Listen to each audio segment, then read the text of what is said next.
Puji syukur kehadirat Allah atas segala limpahan keberkahannya. Hari ini Allah mengumpulkan kita semuanya di tempat ini. Semoga menjadi tempat yang Allah berkahi di acara Open Mind Sekolah Alam Sorowako.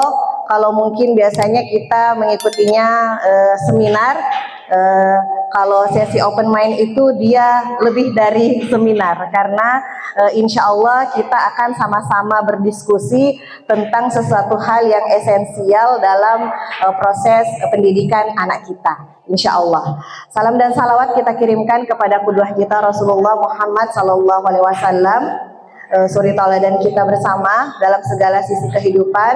Semoga Allah tolong kita untuk selalu senantiasa mengqudwah kepadanya dalam segala sisi kehidupan. Alhamdulillah, terima kasih kembali kami sampaikan kepada ayah bunda, orang tua siswa Sekolah Alam Sorowako, calon orang tua siswa Sekolah Alam Sorowako, dan juga peserta umum beserta dengan undangan sudah meluangkan waktunya bersama dengan kita untuk hari ini sama-sama kita berdiskusi, sama-sama kita akan membahas sesuatu hal yang esensial terkait dengan pendidikan anak kita. Hari ini Sekolah Alam Sorowako mengangkat sebuah tema tentang akademik selaras fitrah penting di era modern. Insya Allah saya sebagai yang berdiri di depan ayah bunda semua bukan berarti lebih tahu dari tema yang akan kita bahas saat ini. Insya Allah kita akan sama-sama diskusi nantinya, kita akan sharing sama-sama terkait dengan tema ini berdasarkan pengalaman Bapak Ibu, ayah bunda sekalian. Nah, kalau kita flashback sedikit ke belakang, masa kita sekolah dulu, berapa tahun yang lalu Bapak Ibu? Kita selesai tamat SMA berapa tahun yang lalu? Berapa tahun ya? Kalau saya 21 tahun yang lalu, Masya Allah ya, 21 tahun yang lalu, ya 2005, ini kan sudah 2026, ya 21 tahun yang lalu tamat sekolah SMA-nya. Nah, kita flashback ke belakang. Kalau kita mengingat, dulu waktu kita sekolah dari TK, SMP, SMA, SD juga ya terlewat. Apa pelajaran yang paling Bapak Ibu ingat sampai sekarang? Mata pelajaran apa? Apa? Kenapa apa? Matematika. Oke, matematika. Kenapa? Kenapa sampai teringat sampai sekarang? Apanya yang diingat? Apanya? Rumus-rumusnya. Oke. Ada yang masih ingat rumus yang dipelajari waktu SD? Desimal. Rumus-rumus, coba. Rumus Pitagoras. Ada yang masih ingat? Pelajaran waktu SMP? Atau pas SMA kita belajar integral? Ada yang masih ingat? Terus integral itu kita pakai dalam kehidupan kita sekarang untuk apa ya, ibu-ibu? Untuk apa integral dalam kehidupan kita? Apa ya? Kita jadi bingung juga ya. Kemudian coba kita flashback lagi. Adakah di antara Bapak Ibu semua yang masih mengingat satu sosok atau beberapa sosok guru yang sampai sekarang itu sampai di hati masih teringat sampai sekarang? Entah kenangannya itu manis atau kenangannya pahit. Ada? Ada. Oke. Ada tidak di antara guru kita yang menjadi inspirasi sampai hari ini karena ajarannya beliau saya ada sekarang di titik ini? Ada? Ada? Ada? Kenapa kira-kira sampai teringat sampai sekarang? Jasa apa atau apa yang beliau lakukan sampai teringat sampai sekarang? Apa? Oke, saya kasih sedikit cerita dari pengalaman pribadi. Saya S1 pendidikan matematika. Saya jago matematika? Tidak. Tidak. Saya punya pengalaman tentang matematika. Saya menyebutnya ini math story life ya, pengalaman matematika saya selama saya sekolah di SD. Saya suka pelajaran matematika, tapi saya tidak jago pelajaran matematika. Ya, saya tidak pernah mengklaim diri saya itu jago pelajaran matematika. Terus guru saya waktu SD itu, guru matematika saya, pokoknya didikan VOC ya. Alhamdulillah saya tidak pernah dapat, tapi teman saya itu ada yang sampai dibenturkan di papan tulis, pang gitu, kalau tidak bisa menyelesaikan soal yang dijawabnya. Dan itu terkenang sampai sekarang. Saya masih mengingat wajahnya, saya masih mengingat suaranya, saya masih bisa mengingat caranya dia berbicara. Dan saya masih mengingat mimik wajahnya ketika senyum, ketika marah, itu masih saya ingat sampai sekarang. Dia galaknya luar biasa, tapi bikin saya semangat untuk belajar. Walaupun ya tidak jago-jago juga, tapi bisa gitu. Tapi bisa. Guru saya itu tidak punya anak, dan kita sering dipanggil untuk belajar di rumahnya, ya, tanpa bayaran. Itu menjadikan kita jadi semangat untuk belajar. Guru saya itu beliau sudah berpulang. Semoga apa yang saya lakukan hari ini bisa menjadi amal jariah untuk beliau, insya Allah. SMP saya ketemu lagi dengan guru matematika yang masih galak. masih galak. SMP kelas 2, tapi masih tetap, entah kenapa guru galak yang saya temui itu selalu bikin saya termotivasi untuk belajar. SMP kelas 2 yang lembut malah dapatnya, dan saya tidak mengerti dengan pelajarannya. SMP kelas 3 saya ketemu lagi dengan seorang guru yang sangat friendly, namanya Pak Parman. Guru saya itu tipikalnya ceria, semangat gitu. Saya masih ingat sampai sekarang. Nah, karena dia, saya bercita-cita menjadi guru matematika. Padahal saya tidak jago matematika. Masuk SMA, saya ketemu dengan guru Pak Suwardi namanya. Beliau guru matematika saya dari kelas 1 SMA sampai kelas 3. Ya. Terus dia tidak pernah memuji saya dengan lisan. Tapi pernah saya menjawab soal, terus dia cuma begini. Dan itu teringat sampai sekarang. Beliau juga yang menjadi sumber motivasi saya, sehingga di kelas 3 SMA ketika ditanya mau jurusan apa, saya bilang saya sama bapak, saya mau jurusan matematika, pendidikan matematika. Bisa? Insya Allah bisa. Kalau tidak bisa, saya mau jadi guru TK. Ya, akhirnya qadarullah saya ke S1 pendidikan matematika, tapi ujung-ujungnya jadi guru TK lagi ya. Memang Allah sudah takdirkan saya menjadi guru TK, tapi jadi guru matematika juga Ji. Ya alhamdulillah, itulah perjalanannya. Nah, dalam proses perjalanan itu, kalau ditanya apa teori matematika yang diajarkan oleh guru-guru saya itu, tidak ada yang saya ingat detail. Tapi yang saya ingat apa? Mimik wajahnya, senyumnya ketika memberikan motivasi, itu yang tersimpan di dalam hati saya.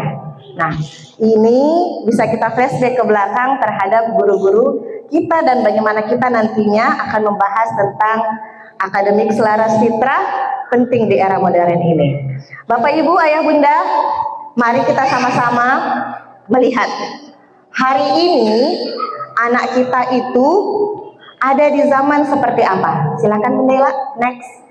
Nah, anak kita itu sekarang ada di sebuah zaman yang waktu kita kecil mungkin kita tidak pernah menalar akan berada di dalam kondisi yang seperti ini.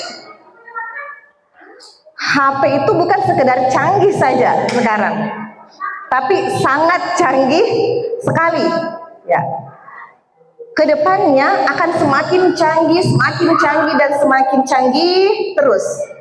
Nah, tantangan anak-anak kita sekarang dan yang akan mereka hadapi nantinya bukan lagi sekedar tentang robot yang bisa bicara, tapi anak kita itu nanti akan menghadapi, bahkan sekarang pun menghadapi tentang pergeseran cara manusia hidup.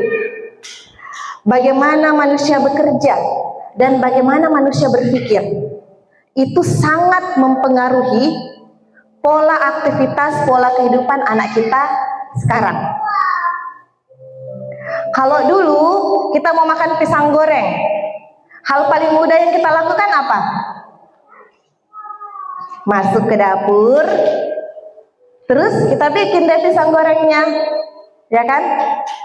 Kalau sekarang mau makan pisang goreng, apa yang kita lakukan? Ambil HP, scroll. Adakah ini yang open order? Adakah yang ready? Itu kita di Soroko. Kalau di kota, langsung klik GoFood, ya kan? Itu sekarang.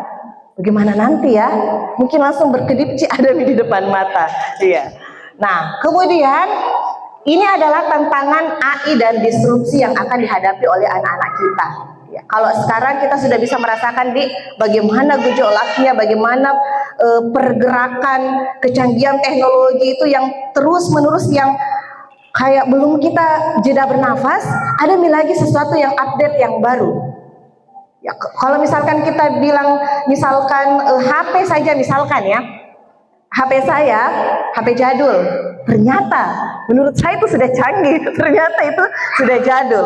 Saya belinya 5 tahun yang lalu ya, 6 tahun yang lalu, 6 tahun yang lalu. Saya pergi mau beli casing, dibilang sama orang di kontainer HP itu, oh tidak ada nih Bu, casing yang seperti ini.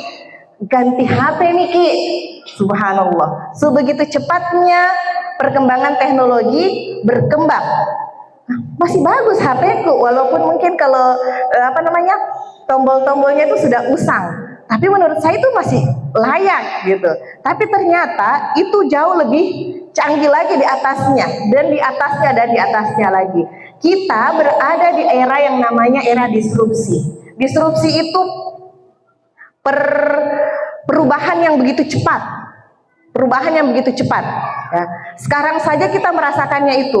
Bagaimana dengan anak-anak kita nantinya? 10 tahun kemudian, 20 tahun kemudian, sebegitu cepat apa nanti perkembangan teknologi yang akan dihadapi oleh anak-anak kita. Kemudian, era AI yang sekarang yang kita rasakan dan akan terus berkembang, itu mampu memproses data jutaan kali lipat lebih cepat dari otak manusia. Sekarang kita bisa rasa anak-anak kita itu kadang mengeluarkan sesuatu statement, dari mana ini dia tahu? Dari mana? Dari HP, dari gadgetnya, ya kan? Kalau kita dulu mungkin mau mengolah data, itu kita menghitungnya satu persatu, kemudian tambah lagi canggih, dimasukkan di dalam Excel dan segala macam. Sekarang itu lebih cepat lagi terolah datanya. Lebih cepat, lebih cepat, lebih cepat lagi. Ya. Anak saya yang SMP kadang mengerjakan tugasnya, tiba-tiba selesai nih Umi. Tidak ada dampingin. Terus kakak dapat dari mana? Browsing. Sebegitu cepatnya, dan itu memang tabiat zamannya anak-anak kita sekarang. Kemudian AI sekarang belum mendailak dan itu mampu mengenal preferensi individual secara mendalam.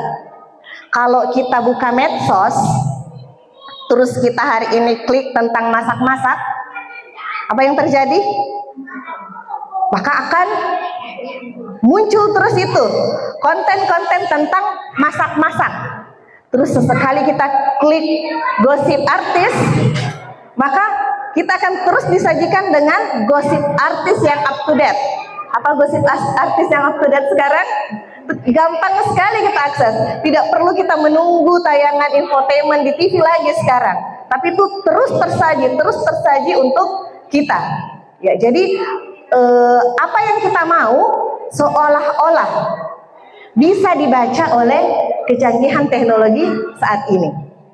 Ya kan? Bayangkan kalau anak-anak kita satu kali klik konten tentang apa kira-kira ya, game atau apa begitu ya, tentang K-pop contoh, maka yang akan keluar di gadgetnya terus-menerus adalah tentang K-pop sampai dia mengkantor sendiri. ya kan?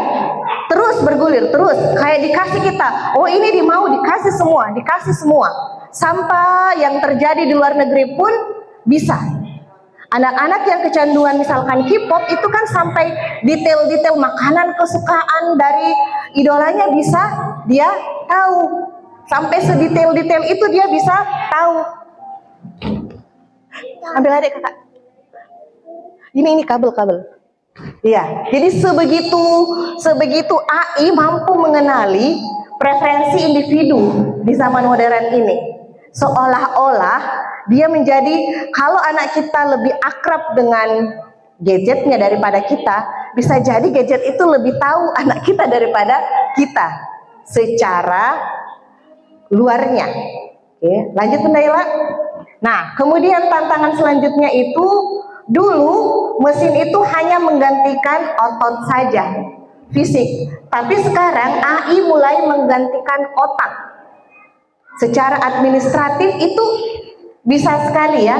Secara kreativitas juga kita bisa akses di internet saat ini. Ada Gemini, apalagi ChatGPT, apalagi yang Meta AI yang di WA kita ya. Kita mau cari tentang apa? Ya, itu boleh dipergunakan. Ya, misalkan kita cari materi tentang apa? Resep ikan kuah kuning. Wah, kita klik langsung akan muncul semua. Terus ditanya lagi sama Gemini, mau saya carikan resep yang lainnya yang lebih up to date, nanti dia akan kasih lagi. Apa yang kita tanyakan langsung dia jawab. Apa yang kita tanyakan langsung dia jawab. Begitu terus. Ini sekarang, bagaimana selanjutnya nanti beberapa tahun kemudian. Otot dulu, mesin itu hanya menggantikan secara fisik, kinerja fisik saja. Sekarang kinerja otak pun digantikan oleh mesin. Oke, selanjutnya Bunda Ila. Tantangan di era modern adalah mesin tidak hanya menganalisis, tapi juga menciptakan. Tidak hanya menganalisis, tapi juga menciptakan. Kita bisa mencari gambar yang kita inginkan. Tolong, misalkan di Gemini, desainkan saya yang seperti ini. Brosur parenting, tema ini. Kan? Kasih begini. Klik, muncul. Ya kan? Saat ini seperti itu. Kalau seorang desainer, ada Ayah Nayu di sini, ada Bunda Nayu di sini ya. Seorang desain grafis itu kan butuh dulu duduk di depan laptop, merenung, mencari ide. Ternyata sekarang itu bisa digantikan dengan kecanggihan teknologi. Sekali klik, muncul keluar. Lanjut. Kemudian komunikasi manusia dengan mesin saat ini tuh tidak lagi menggunakan bahasa pemrograman yang rumit, tapi melainkan bahasa manusia sehari-hari. Dulu kalau kita mau bikin pemrograman itu, jika I maka ini. Dulu saya belajar namanya teori fusi. Teori fusi itu teori 1010 kayak gitu, bahasa pemrograman. Dulu kayak gitu, sampai mumet kita dibuatnya. Sampai 2 SKS, 1 semester kita belajarnya. Setelah itu saya lupa juga. Apa itu ya yang dulu kita pelajari? Yang saya ingat cuma itu teori fusi 1010. Terus sekarang disuruh praktekkan, jujur saya tidak mampu lagi. Ya, bingung. Tapi sekarang tinggal bicara saja, bicara di komputer canggih kita, bicara di gadget kita, akan keluar apa yang kita mau. Akan muncul semua yang kita inginkan. Itu sekarang. Itu yang terjadi di sekarang. Jadi kita bisa membayangkan ayah bunda, tantangan yang akan dihadapi oleh anak-anak kita. Nah sekarang coba, mari kita bayangkan 10 atau 20 tahun kemudian, ya, anak kita sedang melamar pekerjaan. Akan ada interview pekerjaan. Mereka akan interview dan di ruang interview itu ada sebuah mesin canggih. Ya, sekarang saja sudah canggih, nanti seperti secanggih apa nantinya? Ada mesin canggih yang dia, mesin canggih itu tahu semua, hafal semua isi buku yang sudah dihafalkan oleh anak kita. Mesin canggih itu mampu menjawab semua pertanyaan yang ditanyakan oleh interviewer. Mesin canggih itu bisa menerjemahkan ke seluruh bahasa yang ada di dunia. Terus ada anak kita juga di situ, pintar, jago, cerdas. Kemudian sang interviewer, pewawancara itu memberikan suatu masalah, dan masalah itu harus dipecahkan dengan kreativitas, dengan melibatkan hati, harus melibatkan ketangguhannya. Kira-kira siapa yang akan menang? Manusia atau mesin? Manusia atau mesin? Jangan ragu-ragu menjawab Bapak Ibu. Manusia atau mesin? Manusia, kalau hatinya hidup.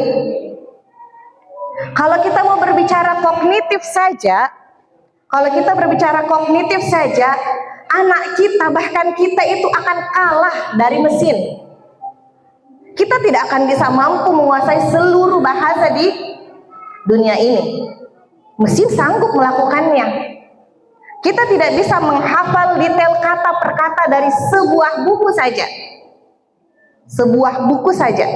Itu kita tidak mampu secara umum ya, kecuali kalau orang-orang yang dikasih giften, bakat tertentu.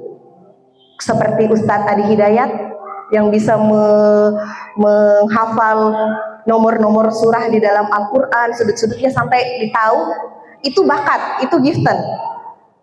Bisa 1 berbanding 10.000 mungkin orang di muka bumi ini. Tapi secara umum apakah kita mampu? Tidak bisa kan? Jadi kalau sekedar mengandalkan hafalan di era sekarang, kita akan tergerus. Anak-anak kita akan tergerus. Padahal nantinya, next, dalam kehidupan kita sekarang, kita mengalami banyak fenomena pendidikan. Nah, di sini ada, kenapa ini Bunda Ella? Ada fenomena di sini, saya merangkumnya menjadi 4 fenomena pendidikan saja yang terjadi saat ini.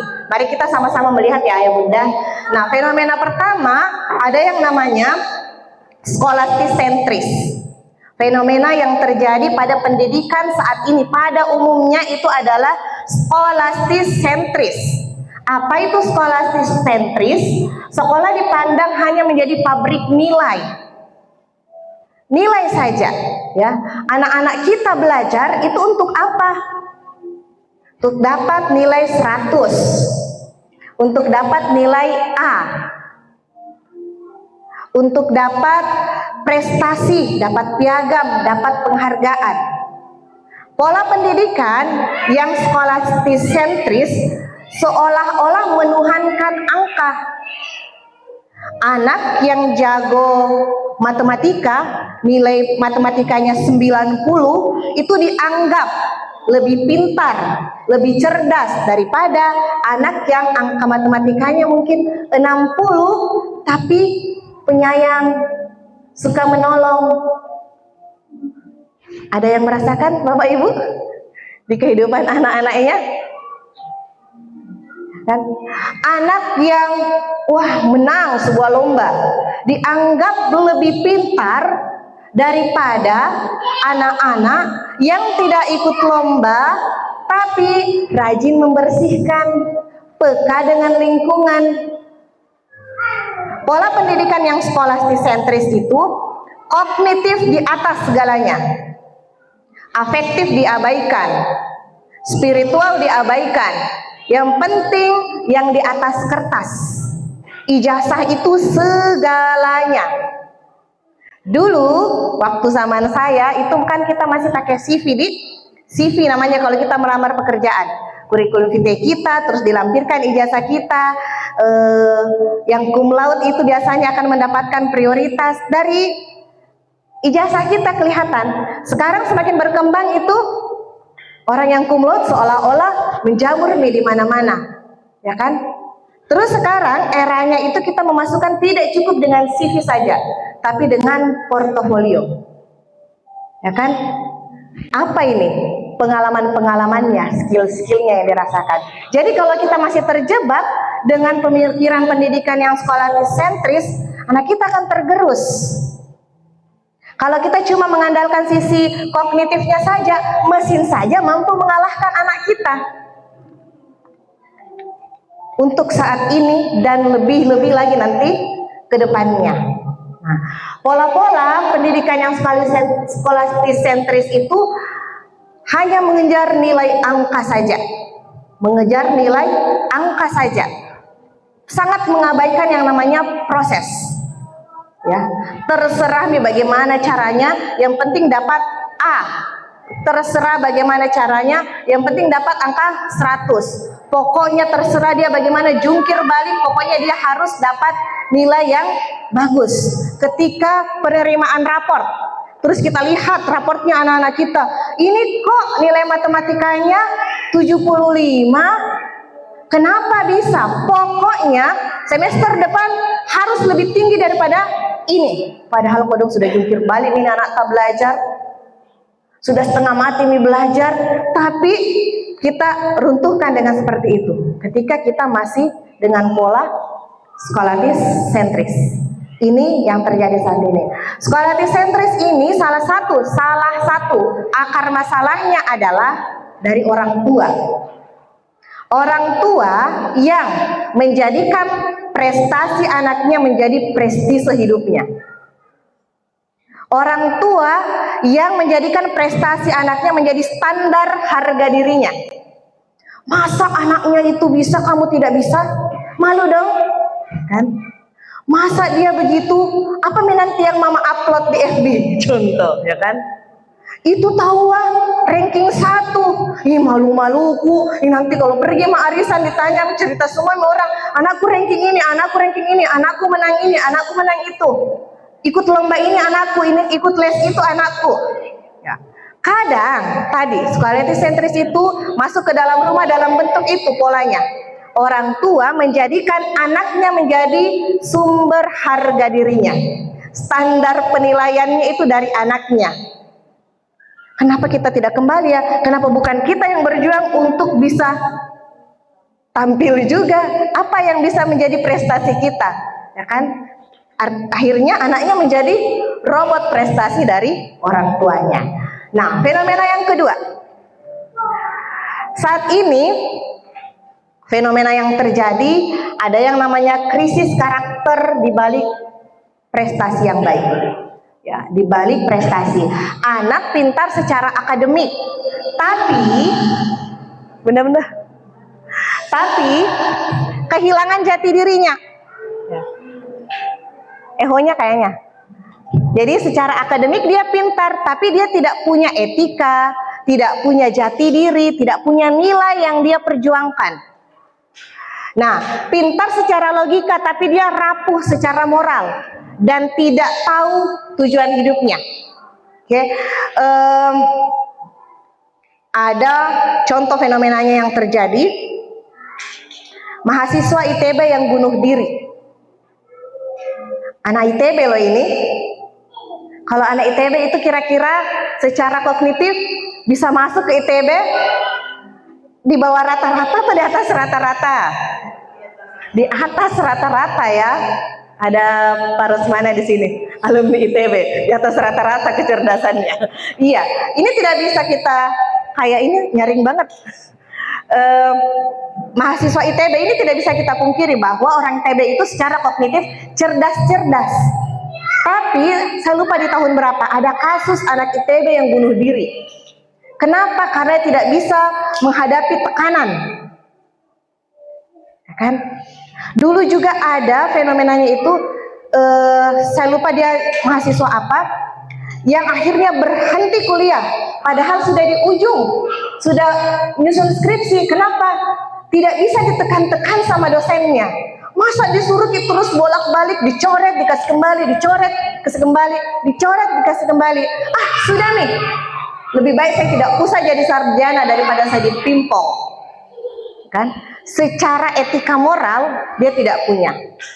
Kemudian fenomena ini yang terjadi betul-betul terjadi. Teman saya curhat, beliau dosen di Maros. Dia tinggal di Makassar.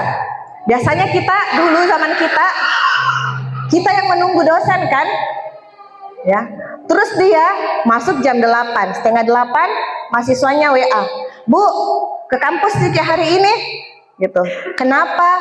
Kalau tidak datang Ki tidak usah ke kampus. Bayangkan Bapak Ibu, ya, bayangkan Ki, orang dewasa loh ini, Bu, ke kampus Ki. Kalau tidak ke kampus Kak, tidak usah juga ke kampus, ya kan? Dulu kan kita walaupun menokok-nokok Ki, masih duduk Ki sabar menunggu kan. Bu, mau kah bimbingan? Di mana Ki bisa ketemu? Bayangkan Ki. Sebegitunya. Jam berapa Bu? Gitu. Tunggu saja di kampus, nanti saya datang. Mahasiswanya balas apa? Ih, nanti capek Ki menunggu. Sebegitu lugasnya sekarang anak-anak di zaman kita saat ini. Jadi krisis karakter di balik prestasi ini ketika anak-anak kita hanya mengejar prestasi yang tertulis saja, baik itu nilai, baik itu dalam bentuk piala, baik itu dalam bentuk piagam. Terkadang mereka tidak tahu ini sebenarnya apa yang saya kejar. Apakah nanti bisa saya gunakan itu dalam kehidupan saya atau tidak? Nah, ini yang harus kita jaga dalam diri anak kita. Proses belajarnya itu untuk apa? Untuk apa? Pendidikan yang kita lakukan dalam kehidupan anak kita saat ini itu tujuannya untuk apa? Apakah mampu menghantarkannya untuk mereka mengenal dirinya sebagai hamba Allah, sebagai khalifatullah fil ardh? Proses mereka belajar ini apakah mampu mengantarkannya sampai mereka nanti menemukan tujuan hidupnya? Ini yang perlu menjadi pertanyaan besar dalam diri kita. Ini menjadi pertanyaan besar dalam diri kita. Proses pendidikan anak saya ini muaranya kemana? Apakah untuk mengejar prestasi saja atau seperti apa? Krisis karakter di balik prestasi ini tidak sama sekali atau kurang menghargai proses. Yang penting hasil, yang penting hasil, ya kan? Begitu banyak orang curang untuk mendapatkan nilai tinggi. Supaya dapat nilai yang 100, mencontek pun dilakukan. Untuk apa? Ya kan? Untuk apa kalau cuma di atas kertas? Hasil ulangan tak waktu SMA yang dapat nilai 100, apakah masih ada saat ini? Apakah bisa digunakan untuk melamar pekerjaan? Atau dalam kehidupan kita supaya kita diangkat misalkan jabatannya, waktu sekolah kan saya itu toh 100 terus nilaiku, ranking 1 terus kan? Tidak. Tapi orang yang punya karakter, orang yang punya nilai itu akan dipandang saat ini. Dipandang dalam artian bisa memberikan kebermanfaatan yang lebih. Oke, selanjutnya fenomena yang ketiga. Nah, ini fenomena yang saat ini bukan cuma anak-anak yang merasakannya. Kita juga orang tua. Digital distraction. Otak terjerat stimulasi instan. Kita ini pun terjerat dengan digital distraction ini. Lagi memasak Ki, terus tiba-tiba bunyi notifikasi, ting. Kita lihat siapa itu di WA. Tiba-tiba Shopee, wih ada kayaknya ini lagi diskon. Apalagi kalau 11 nih, 12 99, jadi mulai dari 1 1 2 2 3 3 sampai 12 itu bisa mendistrak kita. Belum kalau kita duduk, maka dulu santai-santai, scroll, ya kan? Itu kita bisa lupa waktu. Astagfirullah, waktunya maka menjemput anakku. Wih terlambat nih, barulah kita gerasa gerusuk untuk cari jilbabku, mana dasterku, mana kardiganku, baru kita berangkat ya. Digital distraction, otak yang terjerat stimulasi instan, kehilangan kemampuan fokus dan imajinasi. Ya, kehilangan fokus ini terasa sekali saat ini, Bapak Ibu, Bunda semuanya. Bapak Ibu guru yang ada di sini bisa merasakan bagaimana saat ini itu anak-anak sangat susah untuk fokus, sangat susah untuk konsentrasi. Ya, coba siapa anak Bapak Ibu yang masih sanggup membaca buku lebih dari 30 menit tanpa stop? Baca buku apa saja? Si ada? Alhamdulillah, bersyukur, berarti fokusnya masih bagus.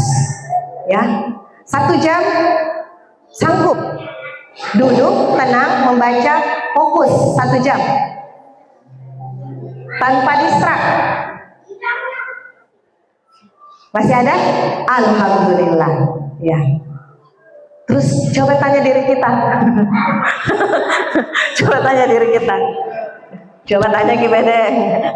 Dalam 1 hari, dalam 1 jam, sanggupkah kita tidak mengintip HP? Banyak kerjaanku di situ. Oke, ya. Banyak kerjaan. Alhamdulillah kalau betul-betul kerjaan sih, gitu kan. Nah, kita mengerjakan pekerjaan kita saja, itu kan kita suka terdistrak, Dek. Tiba-tiba ting, apa itu? Ting, apa itu? Ya. Cari referensi misalkan di YouTube, ujung-ujungnya pindah kemana? Ya kan? Lagi kelas online, ujung-ujungnya buka WA, buka ini, buka itu, sangat multitasking jadinya. Jadi dia tidak fokus kemana-mana semuanya. Tidak bisa deep work, bekerja yang fokus penuh mendalam. Kalau sekarang deep learning, ya, deep learn. Anak-anak kita sekarang, saya sampai berpikir, jangan-jangan menteri kita itu membaca situasi ini ya, sampai-sampai mengeluarkan pendekatan deep learning itu. Karena memang sekarang itu bisa menjadi sekedar saja jadinya. Anak-anak kadang tidak bisa memaknai apa sebenarnya ini aku pelajari. Karena itu tadi fokusnya yang gampang pecah. Fokus yang gampang pecah itu terjadi sekali saat ini. Nah, salah satu penyebabnya ini digital distraction itu dari gadget yang selalu diakses oleh anak-anak kita. Saya pernah membaca sebuah artikel, para pakar teknologi itu mereka saja tidak mau untuk memberikan teknologi yang berlebih kepada anaknya. Guru saya sendiri, Ustadz Adriano Rusfi itu sampai beliau pernah didatangi oleh pakar telekomunikasi di Indonesia. Terus mereka bikin kegiatan, salah satunya untuk anak-anaknya. Terus beliau bilang, Ustadz, jangan kasih yang berbau digital, biarkan mereka bermain di alam bebas. Kenapa? Karena sebenarnya produk digital itu bukan untuk anak-anak. Pun juga dengan konten sekarang, ayah bunda, reels, short, apalagi ya, dan sejenisnya itu, yang pendek-pendek itu sebenarnya itu bukan konten untuk anak-anak kita. Kenapa? Karena mereka belum bisa mencerna dengan dalam. Belum bisa mencerna dengan dalam, memaknai apa sebenarnya ini dari konten ini, kemudian mereka disuguhi, maka semakin meletup itu yang ada di dalam kepalanya, pindah-pindah dari satu informasi ke informasi yang lain. Itu sebenarnya konten untuk mengefisiensikan waktunya orang dewasa. Oh iya, ini secara singkatnya kayak gini. Terus kan kalau orang dewasa harapannya bisa mengcounter, oh ini tidak perlu saya lihat, oh ini yang butuh saya lihat, terus dia menggali lagi lebih dalam. Tapi kalau anak-anak kita apa yang terjadi? Semuanya diikuti, semuanya dilihat, ya kan? Hari Jumat yang lalu ya Bunda Evi, kita dapat lagi tuh anak-anak mainnya kayak gini. Dia tempelkan itu apa? Pensil di dinding. Bunda, lihat Kak, jago Kak. Apa nak? Gitu. Lihat Bunda nak. tidak jatuh. Apa ini? Tanpa lem. Ternyata yang mereka lihat di mana? TikTok. Ada yang lihat terus praktekkan, ikut semua. Untuk apa itu nak? Jago. Pas kita lihat terkelupas-kelupas itu semua dinding. Kan? Karena mereka tinggi rasa penasarannya tanpa bisa menganalisis ini untuk apa. Ya kan? Kayak konten-konten yang kemarin lagi marah itu, apalagi itu yang lagu-lagu TikTok itu kan, lapor-lapor ketua itu kan? Terus mereka nyanyikan kan? Itu apa nak? Lagu? Apa itu maksudnya? Kan tidak tahu. Coba kalau kita orang dewasa mencerna lebih dalam makna dari lagunya itu kan bukan untuk dinyanyikan sama anak-anak, ya kan? Pun juga yang lagu-lagu apa itu yang tak boleh balik kah? Itu kan kalau kita mendengar secara utuh lagunya itu bukan untuk anak-anak, ya kan? Tapi mereka sering dengar, terus pas di scroll itu yang apa FYP selalu, itu yang selalu mereka lihat tanpa mengerti ini sebenarnya untuk apa.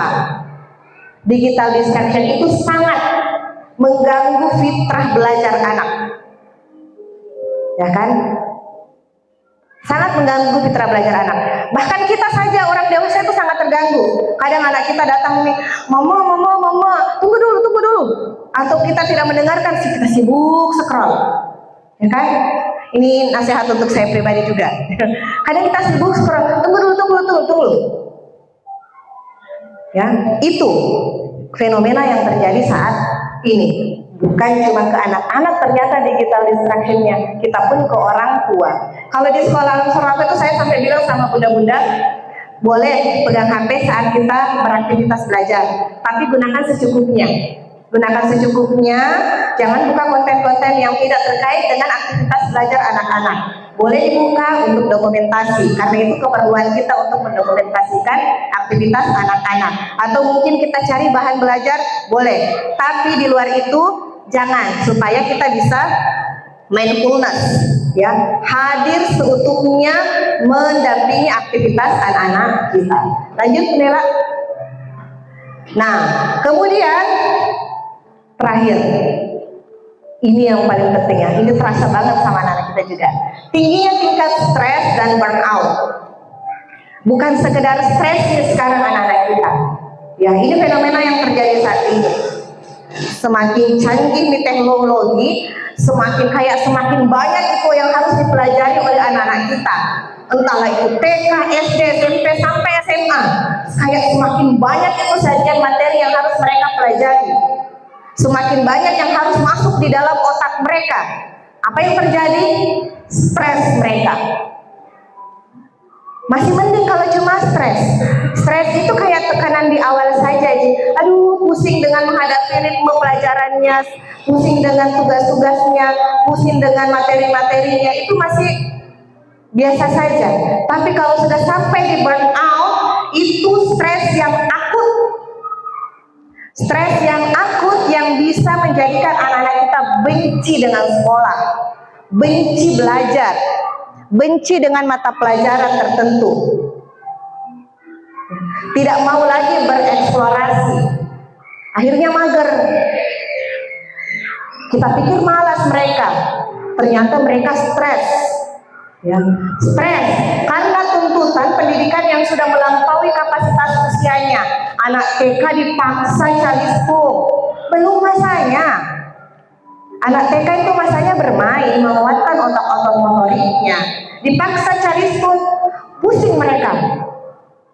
Oh, jago Ji, dikasih di drill, mumpung masih kecil, dikasih menghafal banyak-banyak, dikasih aneka rupa bahasa, karena ini nanti yang mereka akan gunakan di masa depan.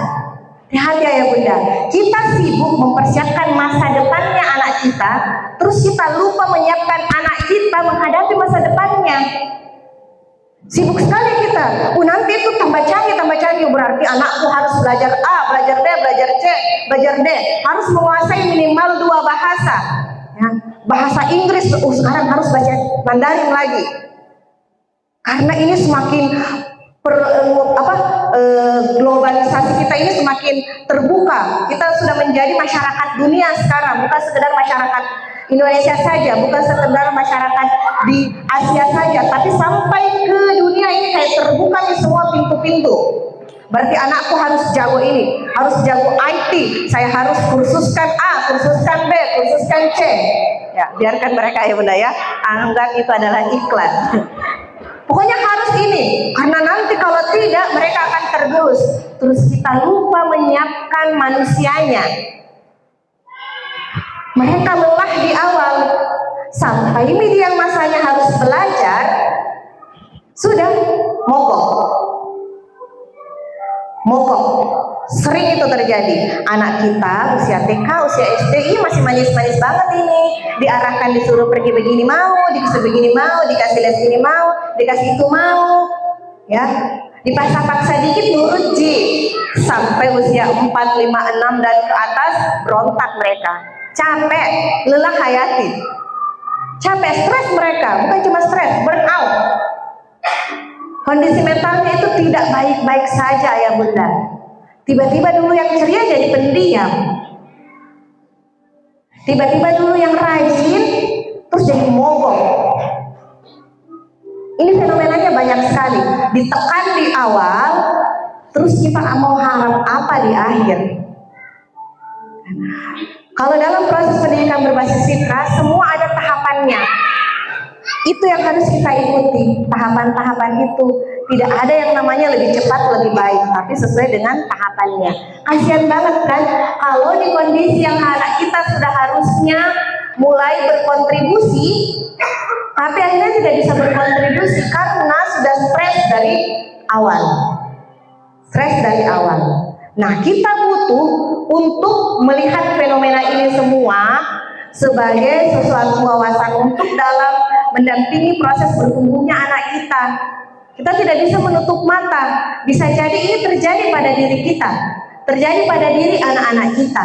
Pun saya mengalaminya, pernah mengalaminya. Saya berdiri di sini bukan berarti tidak pernah mengalami semua ini. Pernah berada di kondisi ini, jadi saya bisa merasakan kayak gimana rasanya misalkan anak-anak yang stres dan burnout itu.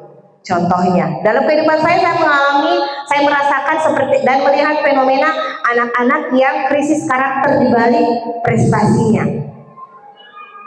Bahkan saya merasakan kalau bilang bergelut di dunia pendidikan, saya sudah mulai bergelut saat kuliah di 2026 sampai sekarang. Jadi sudah sekitar 20 tahun. Jadi sudah ada siswa saya yang dulu itu kemudian menjadi orang dewasa sekarang.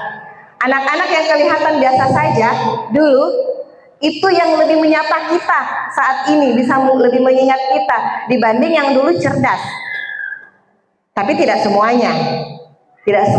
Yang ibu, saya dulu siswa tak, gitu. Yang kelihatan bana-bana itu biasanya tinggi nilai empatinya biasanya. Kelihatan tidak menonjol di sisi kognitif, tidak ranking dan segala macamnya itu biasanya kelihatan. Biasanya, tapi tidak juga menutup bahwa yang bagus kognitifnya juga bagus attitude-nya. Tapi ini fenomena yang terjadi. Nah, digital distraction ini yang saat ini betul-betul menjadi fenomena yang terjadi saat kita. Kalau sekolah sentris ini kita sudah mulai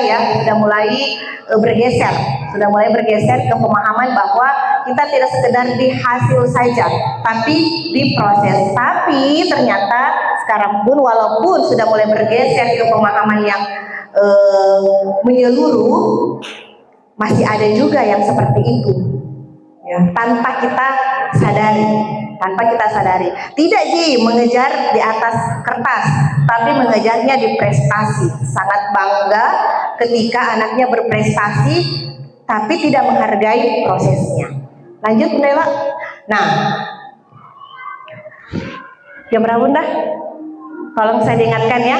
Nah, Ayah Bunda, dari fenomena yang tadi kita bisa melihat ya, ada 3 kebutuhan dasar yang dibutuhkan untuk anak kita mampu bertahan, mampu menghadapi kehidupannya. Yang pertama itu kreativitas. Kreativitas yang dimaksud adalah otot mental yang tumbuh saat seseorang diberi ruang untuk salah. Anak kita butuh dikasih ruang untuk salah. Kreativitas itu akan muncul ketika anak kita diberi ruang untuk bereksperimen, mencoba hal-hal yang baru.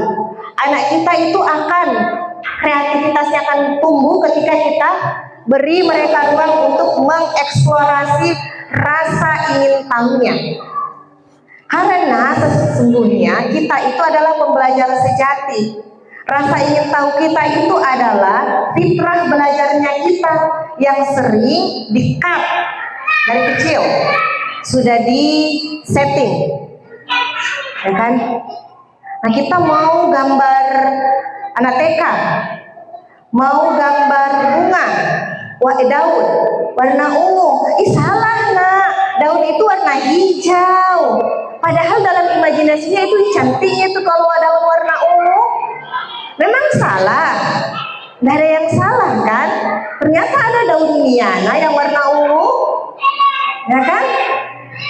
Ya Natal kasih pink warna daunnya, salah. Ternyata ada bunga loh yang daunnya warna pink. Jadi biarkan mereka berimajinasi, kasih saja ruangnya. Terus mereka main katanya-katanya. Anak TK ya, anak-anak TK main adik kakak, main katanya-katanya. Apakah ini main katanya-katanya? Katanya toh pergi belanja. Terus saya ke mall, saya jadi mama, kamu jadi bapak ya, kamu adeknya, kamu kakaknya. Itu sedang melatih kreativitas anak kita. Seperti bermain, sebenarnya mereka belajar.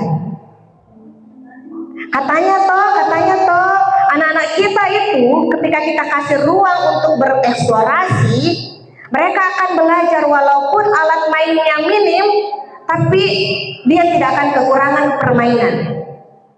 Karena kreativitasnya terasah.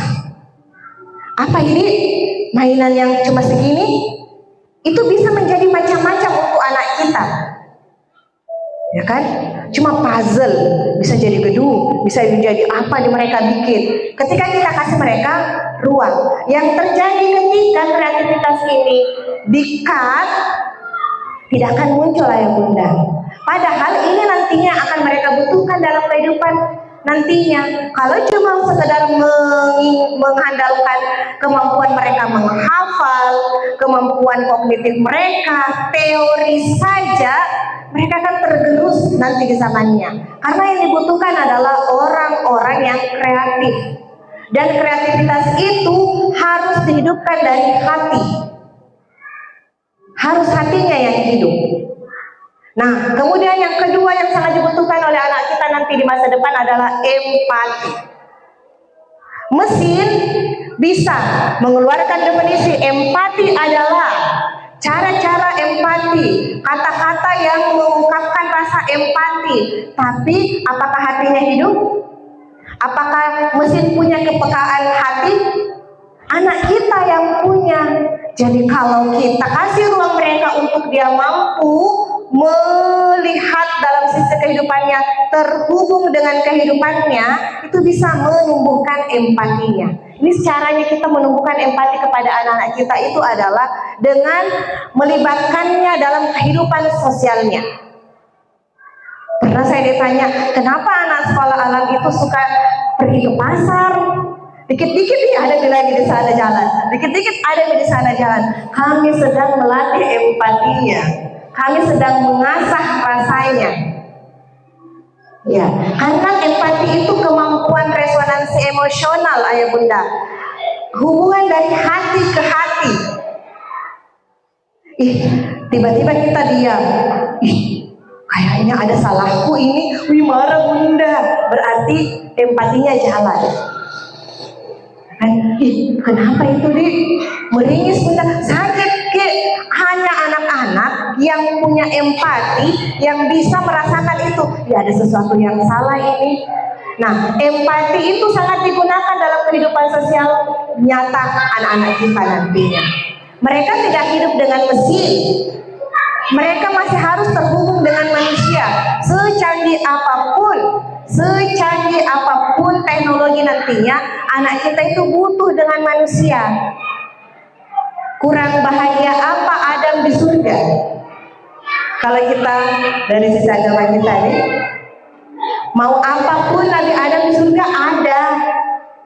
Tapi Nabi Adam tetap kesepian, minta teman. Lahirlah Bunda Hawa dari tulang rusuknya, diciptakan. Ya. Jadi secanggih apapun teknologi nanti tidak akan mengalahkan keindahan surga, tidak akan mengalahkan kecanggihan di surga. Anak kita butuh berinteraksi dengan manusia, sangat butuh berinteraksi dengan manusia. Itu yang mengasah kepekaan hatinya.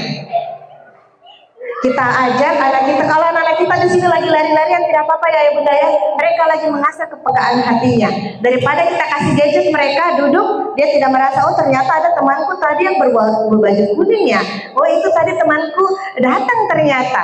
Kalau kita kasihkan dia gadget terus duduk tenang memang tenang, tapi tidak terasah empatinya melihat dunia yang ada di sekitarnya. Kemudian yang ketiga yang dibutuhkan oleh anak kita di masa depan itu adalah resiliensi. Ini penting banget loh ya Bunda. Sekarang itu kan dengan kecanggihan teknologi yang ada, kemudahan akses yang terjadi, sering kita mengabaikan ini kemampuan anak kita untuk bangkit setelah jatuh. Jangan susah-susah, dikasih mau memotong, jangan nanti teriris.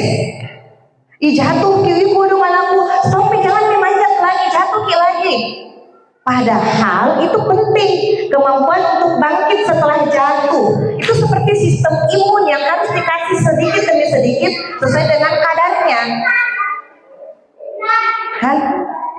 Anak kita melakukan sesuatu terus kesulitan, jangan langsung ditolong kalau dia tidak butuh pertolongan. Biarkan mereka mencari solusi dari permasalahannya, karena itu yang dia butuhkan. Orang tua di sekolah Al-Surwaka itu kami selalu kasih tahu, ayah bunda, kalau anak-anak kita lagi berselisih di sekolah itu, langkah pertama kami melihat dulu apakah ini masalah kami butuh langsung masuk untuk menyelesaikan atau tidak. Kalau masih mereka bisa selesaikan bersama, kami biarkan mereka selesaikan bersama. Karena itu sedang melatih otot resiliensinya mereka, otot tangguhnya mereka. Fenomena tadi yang mahasiswa yang disebutkan, baru panas sedikit lembek, baru dapat tekanan sedikit lembek. Kalau Prof. Al-Ghazali itu mengatakan itu fenomena generasi strawberry, kena panas sedikit lembek, karena otot resiliensinya itu kurang. Baru panas sedikit, aduh belum nanti bukaku, skincare-anku gimana, ya kan? Anak-anak kita, ya ini mereka harus terpapar bakteri masalah dalam tanda petik dengan dosis kecil, sedikit demi sedikit, agar mereka menjadi kuat, agar mereka menjadi tangguh. Nah, sedikit demi sedikit kita kasih. Untuk melatih ototnya ini, kita kasih mereka masalah, jangan terlalu lembek, jangan terlalu mudah, dan juga jangan terlalu susah. Kita bisa mengukur sesuai dengan tahapan perkembangannya, ya, sesuai dengan tahapan perkembangannya. Oke, SD berarti dia harus bertanggung jawab dengan kamarnya. Tidak lagi tuh kita menyapukan kamarnya. Pakaian kotornya jangan dipungutkan, biarkan mereka taruh sendiri minimal di keranjang. Kalau perlu dia putar sendiri di mesin cuci. Ada kesempatan biarkan mereka menyikat sedikit pakaiannya. Ini kebutuhan yang mereka butuhkan. Bukan kasihan. Biarkan belajar saja, banyak sekali PR-nya. Kalau dia yang harus mencuci piringnya, jangan mama Pina belajar sedikit saja. Yang penuh kognitifnya, afektif tidak ada, kosong. Padahal ketangguhan itu yang mereka butuhkan. Ini tidak bisa dibekalkan ke anak-anak kita cuma dengan hafalan-hafalan teori saja ya bunda. Kreativitas, empati, resiliensi itu tidak bisa dengan teori-teori saja. Cara menjadi tangguh di masa depan, crossing, hafal kena, penting sekali nih nanti kalau besar nih. Nanti kalau tidak ada nih mama, ini yang kita lakukan ya, ini ya. Nggak bisa, tapi dia mesti ditumbuhkan dengan cara menumbuhkan fitrahnya. Lanjut Bunda. Nah,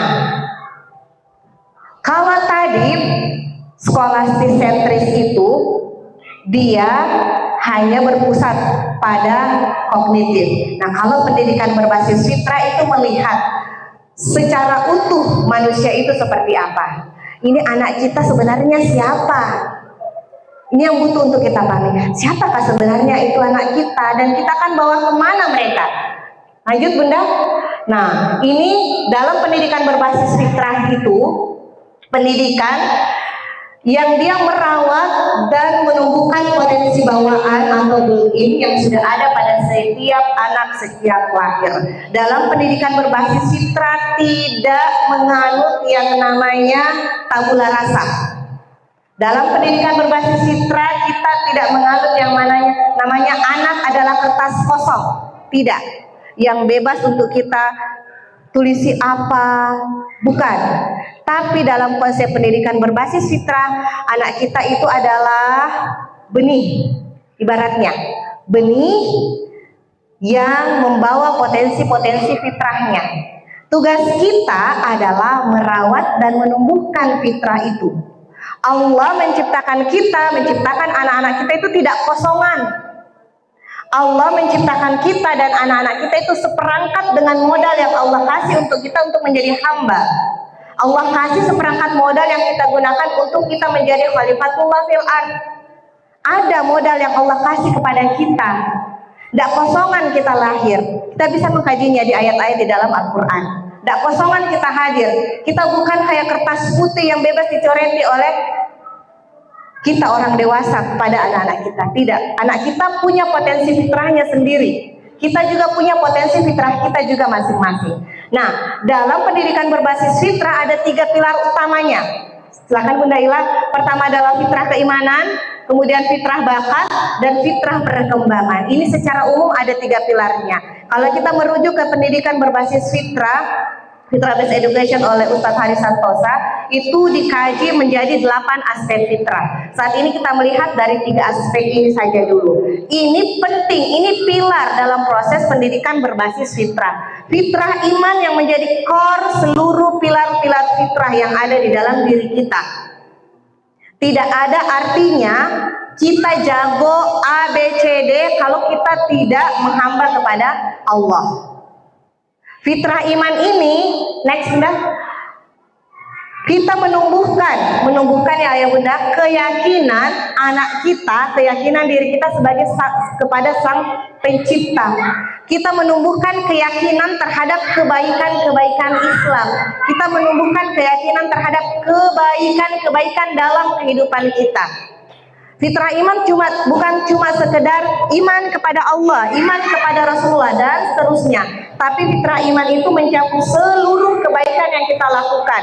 Cinta kebersihan itu sedang menumbuhkan fitrah iman. Keteraturan itu sedang menumbuhkan fitrah iman. Semuanya dikembalikan kepada Allah. Dikit-dikit ke Allah, semuanya ke Allah, dari Allah untuk Allah dan kembali kepada Allah. Itu sedang menumbuhkan fitrah iman. Iman itu adalah core utama Ayah Bunda. Dalam pendidikan akil balik, kita sedang menumbuhkan anak kita menjadi pemuda dewasa yang bertanggung jawab. Core-nya ada di iman. Kalau iman anak kita kuat, hatinya akan hidup. Kalau hati anak kita hidup, tantangan apapun dalam kehidupannya nanti, itu akan siap mereka hadapi. Kalau imannya kuat, kalau imannya tumbuh, dia tahu tujuan hidupku ini untuk apa. Bukan sekedar mengejar angka di rapor, bukan sekedar mengejar prestasi, bukan sekedar mengejar personal branding di media sosial. Mereka tahu ketika pun mereka harus membangun personal brandingnya misalkan di media sosial dengan perkembangan zamannya mereka nanti, mereka tahu itu tujuannya untuk apa. Untuk menghamba kepada Allah, untuk menjalankan perannya sebagai khalifah di muka bumi ini. Kebermanfaatan apa yang mampu mereka lakukan. Nah, yang kedua ada fitrah bakat yang menjadi pilarnya, yaitu keunikan potensi setiap individu. Masing-masing anak kita itu punya bibit-bibit bakat ayah bunda, tidak satu tapi multi talent ada di dalam diri anak kita. Dan bakat itu tidak semata-mata atau tidak ada gunanya dalam kehidupan kita. Bibit bakat yang ada di dalam diri kita itu Allah siapkan untuk kita, masing-masing punya bakat-bakatnya untuk menjadi potensi kekuatannya, untuk digunakan menjalankan perannya menjadi khalifatullah fil ard, untuk kebaikan. Jadi ini yang harus kita tujukan kepada anak kita. Semua tujuan aktivitas belajarnya itu untuk apa? Untuk beramal solih. Kita selalu itu membangun kesadaran dalam diri anak-anak kita. Coba untuk diri kami juga di sekolah. Kepada anak-anak, hari ini kita belajar matematika tentang bangun ruang. Terus nanti di ujungnya, ini untuk apa ya kira-kira? Jadi mereka harus tahu kita membangun kesadarannya untuk apa mereka belajar. Terus nantinya di ujung-ujung kita akan tutup pelajaran kita hari ini. Semoga Allah ridho, kita dapat ilmu dan ilmu itu akan kita gunakan untuk apa nak? Beramal solih. Ya, bukan untuk ujian, bukan. Nilai itu kan kalau kita menggunakan konsep pendidikan berbasis fitrah, kita tidak akan melihat di hasil saja, tapi kita akan bisa melihat dari semua proses. Semua proses akan kita lihat. Nah, ini yang kita butuhkan. Nah, kita melihat keunikan potensi setiap individu. Masing-masing anak kita itu tidak bisa masuk di satu pintu saja. Oke, untuk membangkitkan belajarnya, membangkitkan keminatannya terhadap satu pelajaran, tidak bisa masuk di satu pintu. Ada anak kita yang jago memang di pintu matematika, ada anak kita jago di pintu IPA eksperimen, ada anak kita yang jago di pintu kreativitas menggambar. Kita masuk lewat situ, kita masuk lewat situ dan dibangkitkan keinginannya untuk belajar. Tugas kita mencari itu, di mana ini pintu-pintu yang mereka akan gunakan untuk mengupgrade dirinya. Kita tumbuhkan itu, kita keluarkan. Cara mengeluarkannya lewat apa? Aktivitas. Aktivitas. Tidak akan bisa anak kita keluar bakatnya kalau cuma kita jejali dengan teori. Tidak bisa. Tidak bisa. Cara untuk menjaga lingkungan. Tidak buang sampah. Dulu kan waktu kita sekolah gitu nih banyak sekali di textbook itu. Tidak buang sampah. Terus apa lagi ya? Menjaga lingkungan, tidak buang sampah di got, tidak buang sampah di sungai dan seterusnya. Padahal di sekitar kita tidak ada got, di sekitar kita tidak ada sungai, yang ada laut. Kan harusnya kan buang sampah tidak buang sampah di laut. Nah itu mesti ada kontekstual nanti namanya kontekstual learning. Jadi kita masuknya lewat hal-hal yang disukai oleh anak kita dan kita harus cari tahu apa itu lewat aktivitas. Kalau anak kita tidak beraktivitas, tidak bisa tumbuh bakatnya. Guru saya lagi tadi, Ustaz Adrano Rusfi, pernah bilang begini, kalau seseorang yang punya potensi, terus dia tidak gunakan potensinya itu untuk kebaikan, itu zolim namanya. Punya potensi, tidak digunakan untuk kebaikan, itu zolim. Nah, kalau kita orang tua tidak kasih ruang anak kita bertumbuh, untuk mengeluarkan potensinya, untuk capai potensi terbaiknya, untuk tahu potensi terbaiknya, nauzubillah, jangan sampai kita menjadi orang tua yang zalim. Ketiga, fitrah perkembangan. Tadi, kita tidak bisa mengkarbit anak-anak kita. Belajar itu harus sesuai dengan tahapan usianya. Ada namanya fitrah perkembangan. Anak TK kita paksa untuk menghafal, mumpung dia masih kecil, ini masih menurut-menurut. Kasih ini, les A, les B, les C. Paksa membaca, mau mikir masuk SD lah, belum pikir bisa membaca. Bagaimana nanti, tidak bisa nanti masuk di sekolah favorit.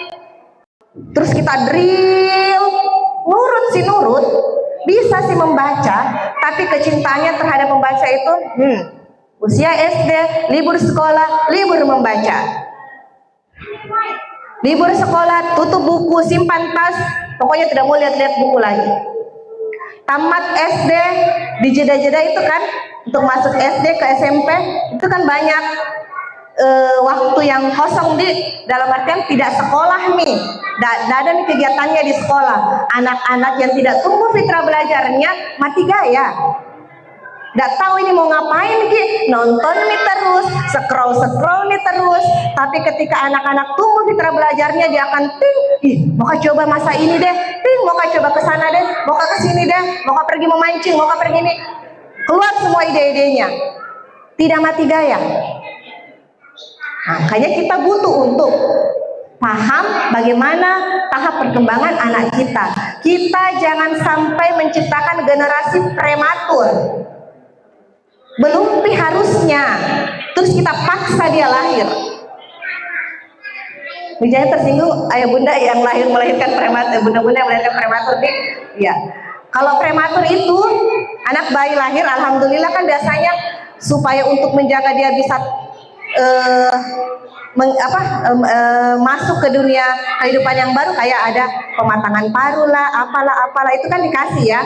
Tapi memang setelah itu ada treatmentnya lagi, dijaga dan seterusnya. Kita jangan sampai melahirkan dengan sengaja, melahirkan generasi yang prematur dalam artian belum waktunya lahir terus mau dia menjadi apa. Masih TK kita paksa nih untuk berprestasi, masih SD kita paksa nih untuk bisa A, B, C yang bisa dibanggakan. Padahal belum. Kapan masa panen kita? Nanti saat mereka akil balik, saat mereka dewasa. Ibaratnya tadi benih, kita sedang merawat, menumbuhkan bibit itu. Ya. Jangan paksakan bibit jati menjadi pohon mangga. Jangan paksakan bibit kelapa menjadi pohon jambu. Tidak bisa. Allah sudah takdirkan anak kita dengan potensi bawaannya masing-masing. Itu yang kita rawat. Jadi ketika kita paham dengan konsep pendidikan berbasis fitrah, kita tidak akan membanding-bandingkan pencapaian anak kita dengan pencapaian anak orang lain. Pencapaian anak kita yang A dengan pencapaian anak kita yang B. Mereka punya potensinya masing-masing. Kita akan ukur berdasarkan fitrah perkembangannya, fitrah keunikannya masing-masing. Kayak gitu. Nah, kalau misalkan anak kita didik dengan pendidikan berbasis fitrah ini, terus bagaimana dengan akademiknya? Apakah kita abaikan? Lanjut Naila. Yang kita lakukan bukan pengabaian ayah bunda, tapi kita menyelaraskan akademik dengan fitrah itu. Akademik itu kita gunakan sebagai alat untuk bertumbuhnya fitrah anak-anak kita. Kita tidak meng-cut. Dalam pendidikan berbasis fitrah, akademik tidak di-cut, tapi diselaraskan. Ada 3 cara yang bisa kita lakukan. Pertama, dengan contextual learning. Dalam proses belajarnya anak kita berusaha untuk lanjut Bunda Ila, mengimplementasikannya itu dalam bingkai fitrah dengan mengembalikan fitrah ke dalam rumahnya, akademik ke dalam rumahnya, yaitu kontekstual. Jadi semua aktivitas belajar anak-anak kita, mereka mesti tahu ini untuk apa. Belajar matematika itu untuk apa ya? Kayak gitu. Setiap pelajarannya itu mesti mereka tahu ini tujuannya untuk apa. Kan? Kalau misalkan dalam proses belajarnya kita bisa mengaitkannya dengan kehidupan nyata, kaitkan semuanya dengan kehidupan nyata.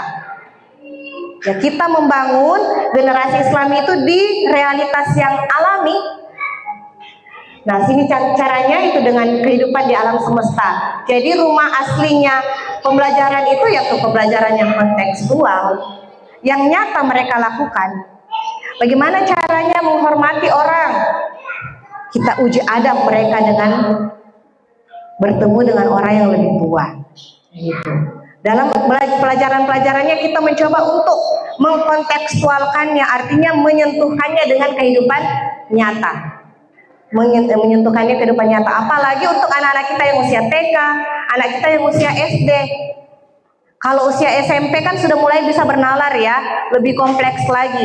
Nah, kalau anak SD, anak TK kita ini untuk membangun fitrah imannya, fitrah belajarnya, Ini kita butuh untuk mengkontekstualkannya, dibingkai dalam bentuk dalam bingkai implementasi kontekstual learning.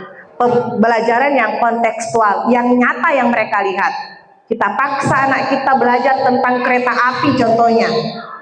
Memangnya di sini ada kereta api? Tidak ada kan? Apa di sini ojek? Ya. Kapal, ya kan? Itu yang ada di sini. Ya. Kereta api boleh mereka tahu, boleh kalau ada bentuknya seperti itu. Tapi kita jangan paksa mereka untuk bisa memahami lebih dalam. Tidak ada dalam kehidupannya. Okay. Jangan terlalu jauh. Yang di sini dulu supaya maknanya dapat. Ketika mereka maknanya belajarnya itu dapat, mereka katanya ada kendaraan yang namanya kereta api. Kayak gimana itu ya? Nah, itu kan yang dorong rasa ingin tahunya, barulah kita kasih ruang mereka untuk belajar dan seterusnya. Selanjutnya, dengan menyelaraskan akademik dengan fitrah itu dengan customizing path, menghargai bahwa setiap anak itu punya kecepatan dan pintu masuk belajar yang berbeda-beda. Nggak bisa dikasih sama rata. Tidak bisa kita kasih sama rata. Oh, kemarin kakaknya saya kasih ajari ini cepat sekali bisa. Kok dia tidak bisa? Tidak bisa. Tidak bisa kita kasih sama rata karena mereka memang punya keunikan masing-masing. Punya ciri khasnya masing-masing, punya pintu masuknya masing-masing. Nah, kalau kita menyamaratakannya seperti kayak gini loh ya Bunda. Kita mau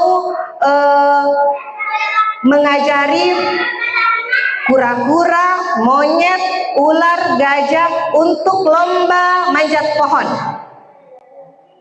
Adil tidak? Monyet mah memang ada yang menyahut. Monyet mah memang keahliannya di situ memanjat. Tapi kalau gajah gimana? Kura-kura bagaimana? Apakah kita mau menyamakan? Tidak bisa. Tidak bisa. Kemudian menyelaraskan akademik dengan fitrah itu dengan proses over result. Menghargai usaha dan rasa ingin tahu di atas sekedar hasil raport misalkan. Kita menghargai prosesnya. Karena yang tertera di angka itu tidak mencerminkan sepenuhnya prosesnya.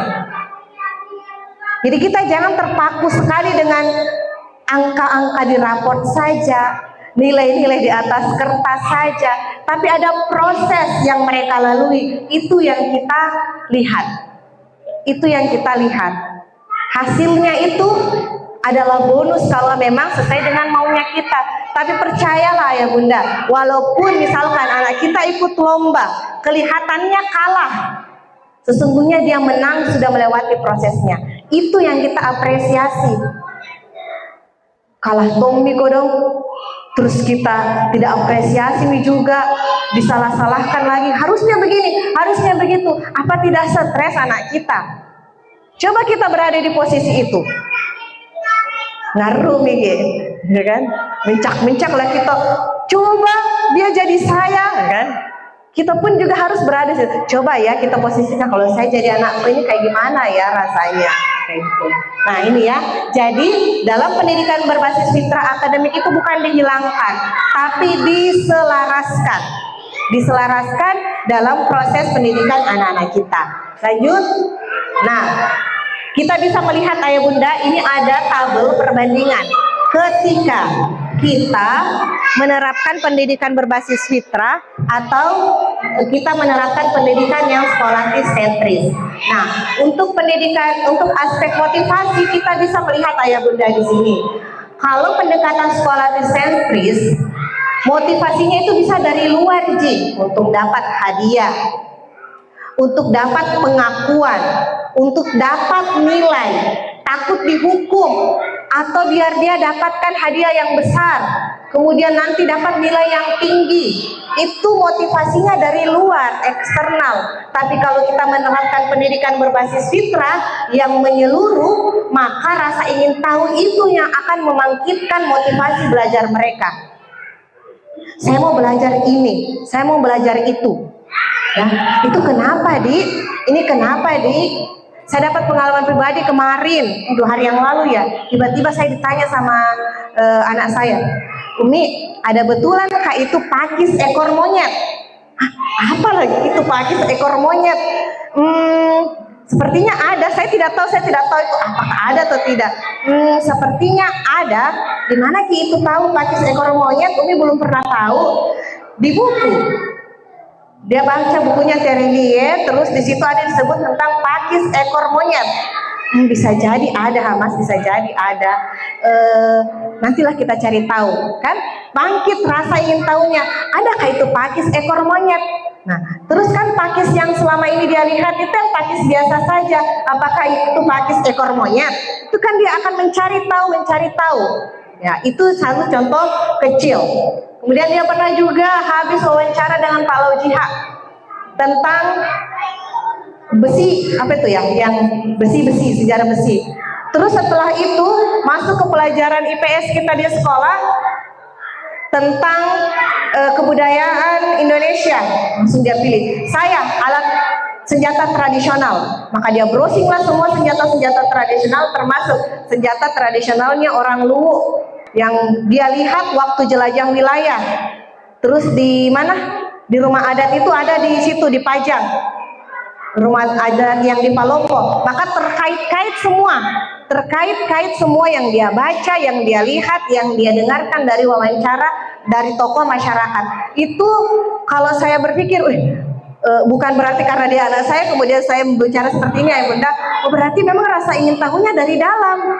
Karena saya mau yang senjata tradisional. Pulang sekolah langsung dikerja tugasnya. Tidak perlu kita ada tugas tidak, ada PR tidak, kerja dan ini selesai. Belum sore selesai nih. Ya.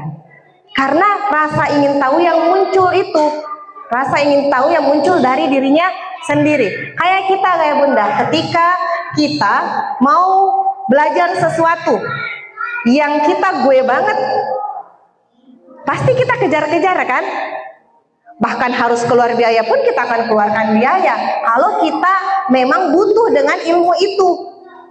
Nah, itu yang harus dilatihkan ke anak kita untuk belajar karena butuh, belajar karena tahu kebutuhannya. Nah, kalau kita menggunakan pendekatan skolastic sentris, ketahanannya itu, dari aspek ketahanannya itu rapuh, mudah menyerah saat menghadapi kesulitan. Tapi ketika pendidikan berbasis fitrah yang kita terapkan, tangguh anak-anak kita. Tangguh karena ada motivasi dalam dirinya. Melihat kesulitan itu tantangan. Ya. Mendampingi adik-adik TK untuk anak-anak seusia SD itu sulit loh Bapak Ibu. Tapi ketika ada motivasi dalam diri itu menjadi tantangan. Kemarin kami membuktikan ya, kami cooking class digabung semuanya.